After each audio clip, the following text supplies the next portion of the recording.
செல்ல பிள்ளைங்களா அனைவருக்கும் வணக்கம். நான் உங்கள் அருள்வாக்கம்மா கிருஷ்ணகிரி மாவட்டத்திலிருந்து பேசுறேன். நம்ம எப்பவுமே நம்ம வழியில அமைதியா போகணும்னு நினைச்சாக்கா சில பேர் என்ன செய்வாங்கனாக்கா சொரிஞ்சுட்டே இருக்குவாங்க. அப்ப சொரியும் போது நமக்கு என்ன ஆகுது, குடைச்சல் அதிகமாகுது இல்லையா?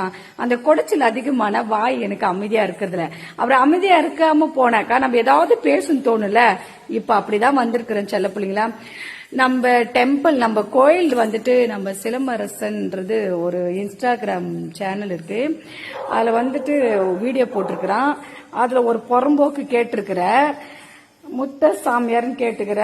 ஆமாண்டா, நான் முத்த சாமியார் தான். சரிடா, உன் பெத்த தாயி யாருக்குமே முத்தமே கொடுத்துருக்க மாட்டாங்களா? ஒரு உண்மையா ஒரு மகனா நினைச்சோ இல்ல வேற தாய் பாசத்தோட முத்தமே கொடுத்துருக்க மாட்டாங்கடா. உன்னை எத்தனை காலம்டா இதே பேச போறீங்க? ஒரு முத்தம் கொடுத்து ஒரு ரீல்ஸ் தான்டா போட்டேன், அதுக்கேண்டா இவ்வளோ பேச்சு வந்து 100 வாட்டி சொல்லிட்டு இருக்கீங்க. சரிடா, அதனால உனக்கு என்ன பிரச்சனை? உனக்கு அதனால என்ன பிரச்சனை? அந்த புறம்போக்குக்கு நாங்க மெசேஜ் டைப் பண்ணி தெரியுதா தெரியல செல்ல பிள்ளைங்களா. உடனே என்ன பண்ணிட்டான், அவனுடைய ஐடியா பிளாக் பண்ணிட்டான். அவன் போட்டோஸ் எடுத்துட்டான், பேர் மோகன் செல்வன் சொல்லிட்டு. கண்டிப்பாடா, சரியா? உண்மையா அந்த இடத்துல இருக்கிற எங்களுக்கு தெரியும். கடவுள் கூடிய சீக்கிரம் உனக்கு தண்டனை கொடுக்கும். தலைகீழா எதுவுமே ஆடாதீங்க உண்மைகள் தெரியாம. அதுக்கு தான்டா எல்லாரும் மேலே கேஸே போட்டிருக்கிறேன். ஜெயிக்க